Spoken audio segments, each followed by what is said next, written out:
Hello everyone and welcome to Cinderful Gaming. I hope you're all doing well, I hope you're all staying safe, and most of all, I hope you're all fighting that war against the Grey. Today we've got a video in our Collecting a Battalion series. And so before we get into the main video, let's have a chat about what this series is all about and what we are hoping to achieve with it. So to do so, I think it's best that we explain what a War Scroll Battalion is first of all. A War Scroll Battalion is a special formation comprised of various units that by taking will give you access to additional abilities for the units inside said War Scroll Battalion in game. Why are we doing what we are doing? So, collecting a battalion can be a great way to collect to a theme. It gives you a goal to strive towards and an endpoint to reach. By doing so, you can get bonuses for playing with models that thematically go together and a chance potentially to try out models you might not otherwise take because they might not be optimal outside of the battalion. What's the plan with this series though? And so what we're going to do is we're going to try and build an army focusing around the battalion. We're going to thematically build upon the battalion if required. Some battalions don't make up a full 2,000 point army, so we're going to expand upon them thematically, and we will also give ourselves a framework to set an end goal within. So with that all out the way, let's get into the meat of this and we'll go into the video proper right now. Alright, so today we are going to look at a Cities of Sigmar battalion called the Viridian Pathfinders. So to start talking about this, we need to understand a little bit about Cities of Sigmar. And so the main thing to remember with Cities of Sigmar is that the army is actually split up into 7 distinct sub-factions, of which you must pick one. For the Viridian Pathfinders Battalion, in order to take this battalion, you must be playing the Living City sub-faction.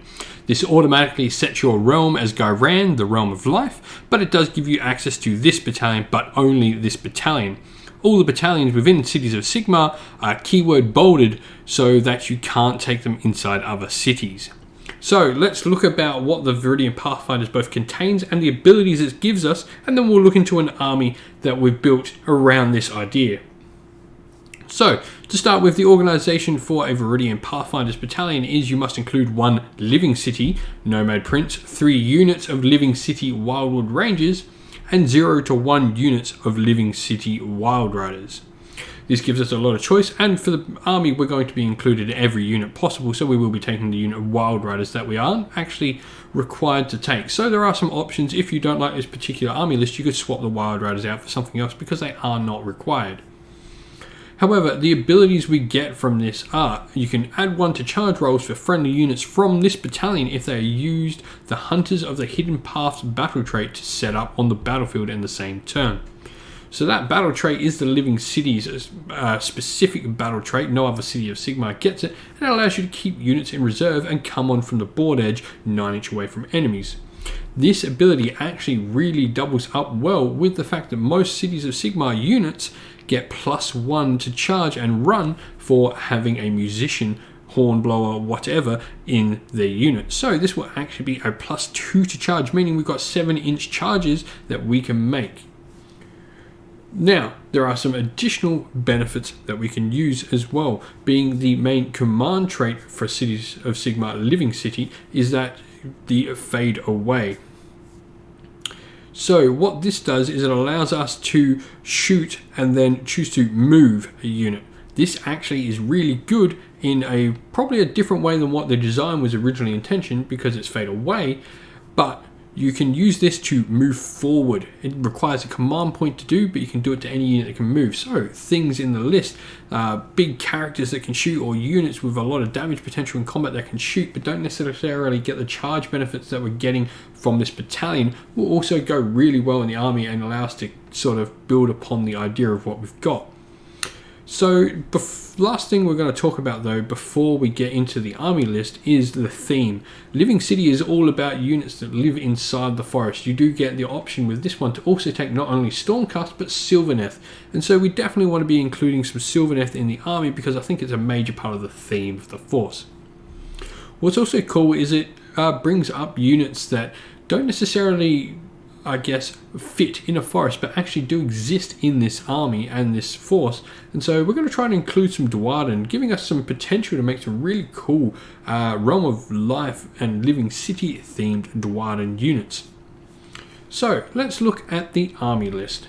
To start with, we're going to obviously be playing Cities of Sigmar as the army. We're going to be a sub-faction Living City because that is set for us if we want to take Viridian Pathfinders.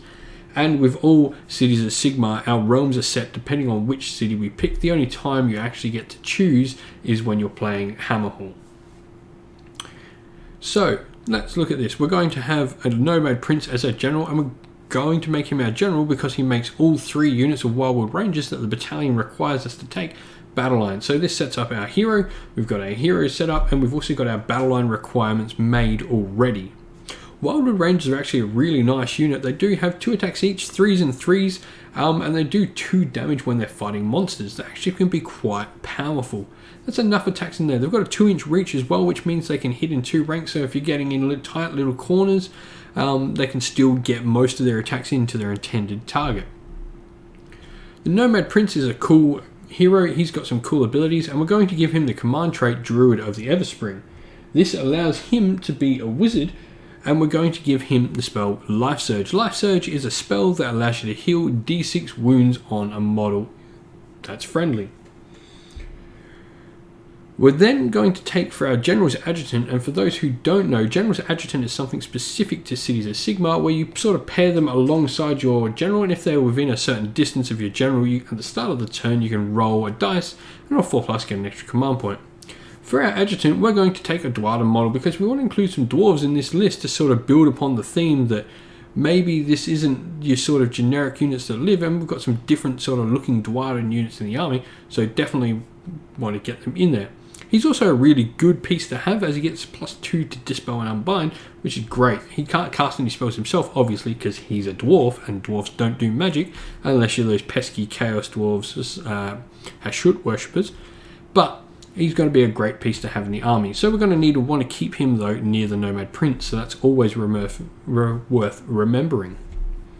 We're then going to include some Sylvaneth units. Now, to explain this is for Living City, you can take 1 in 4 units can be a Sylvaneth unit. So we've got 2 Sylvaneth models we're going to take in the army, which means we've had to make sure we have 8 units in total. So for the 2 Sylvaneth units, we're going to take a Spirit of Durthu with the artifact, the Spear of the Hunt. This gives him an extra rend on one of his weapons and allows him to fight at the start of the combat phase as long as he charged. That shouldn't be an issue if we're using all the Living City and abilities that we've talked about earlier. We're then also going to take another Tree Lord, and this time it's going to be a Tree Lord Ancient. He's going to have the artifact Wardroth Horn and also the spell, once again, Life Surge. So why are we taking Life Surge twice first, you might ask? Well, with spells that are so important to keep our big models alive, redundancy is needed. If the Nomad Prince goes down, we need someone else to be able to heal up Durthu because he is really the big hammer piece within the force. The Tree Lord Ancient, also if he went down, we need the Nomad Prince there to heal Durthu. This gives us redundancy and allows opponents not to just pick off one of our wizards that's got a specific spell, but the important spell we've now got multiple times throughout the army. A Tree Lord Ancient also is another great piece because he gets a free wood to drop down. So by giving this wood, we can activate many of Durthu's abilities, which give him more attacks if he's near Sylvaneth Wildwoods. We're also given the artifact Wardroth Horn, which is a once per game ability artifact that gives you +1 attack to all Sylvaneth weapons on the table. So we can get both those Tree Lords in combat in a single turn and give them an extra attack. This could be quite a devastating piece of damage we can do to an opponent. The last hero we're going to take is going to be a Battle Mage, and we're going to shake things up and we're going to make him from the realm of Gur. The reason why we're doing this is a little bit, I guess, more on the gamey side, but it gives us the access to the spell Wissen's Wild Form, which gives us +2 to charge, which is very important for getting those units that have to start on the table because only half our units can start off the board with Living City, like most of armies like that. So this allows a unit to start on the table and get up the board quickly. Potentially you could use this with your Wild Riders that we're going to talk about later. But we're also going to give him the spell Iron Oak Skin. This can be cast on a unit and makes effectively all enemy units -1/2 wound them. It's a really interesting spell, and this could go well on some of our more frail units that can pack out a lot of damage that we'll get onto in a second. For Battleline, we're going to obviously be requiring to take 3 units of Wildwood Rangers, thanks to the battalion, but this isn't an issue. One of these units, however, we are going to make the Honoured Retinue. Honoured Retinue is an ability that Cities of Sigmar get where you can pair a unit with the General, so long as it's got 5 or more models and it doesn't have more than 20, and they effectively act as a wound buffer for the General. So we've got 3 units of Wildwood Rangers. They can rock out around the battlefield, help claim objectives, because that's an important part of what we need to be able to do with the army. So that's their main job. We're also going to take a unit of 10 Wild Riders, because on the charge they can do a lot of damage. However, they are quite frail, so we're going to need a little bit more models in the unit for a bit of redundancy. Taking 5 just isn't enough for these, as soon as you start taking damage they will take a bit quite quickly. And so after a couple of turns, even 10 will start to be reduced quite significantly. 5 will probably not exist after a couple of turns in the game. But we can once again pair this, like I said, with Iron Oak Skin from the Battle Mage, and that could give them some more survivability. We can also use the Battle Mage here to give them Wizard Wild Form, which can get them up the board and charging quicker. The last unit we're going to take in the army is going to be another unit, and that's going to be 20 Iron Drakes. Once again, going back to the Dwarden, as we want to maybe show off that Dwarden can live in the Living City as well, which is a really cool sort of part of the theme of the army. We're going to take a unit, obviously, of 20 Iron Drakes. These guys shoot like no tomorrow, and they can do a tremendous amount of damage. We can put them up the field quite easily and get them in range with all the abilities from Living City. These guys might actually use the, melt away to actually melt away instead of forward this time, but we can get just a lot of damage and some really cool looking models in the army this way. The last thing we're going to do for the army is take an extra command point, because we've got to spare 50 points and we're going to need some command points for us in order to make sure we're getting those very vital charges in. We don't want units left stranded like Durthu. You know, the amount of times you're going to roll double ones is probably going to be statistically higher than anyone would possibly think it could be, so you want to make sure that doesn't happen to you. If you roll double ones twice in a row, well, it's not your game anyway.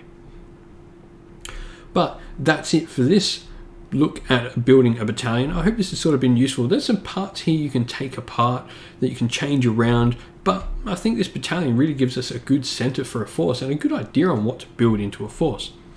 I look forward to talking more for everyone later, and we'll get into doing some more. If there's a battalion you'd like us to look at, please leave that in the comments down below. So, thank you for watching. I hope you enjoyed the video. If you get any thoughts or ideas about the video, please leave them in the comments down below. Also, if there's a particular video you'd like us to do in this series, please leave that in the comments down below as well. Don't forget to like the video and subscribe to the channel. We've almost hit that 1,000 subscriber mark now, and it's amazing. Thank you everyone for supporting us so far. Special thanks especially to our patrons, for the Sinful Guard Militia Christian Weir and Philip Ward, and a Sinful Free Guild Regiment member James. You can join our Patreon down in the description down below. Also, our personal Discord will be in the linked description down below as well. Thank you for watching once again. Hope you have a nice day. Stay safe, stay well, and most of all, keep fighting that war against the Grey. I'll see you all again real soon. Ciao for now.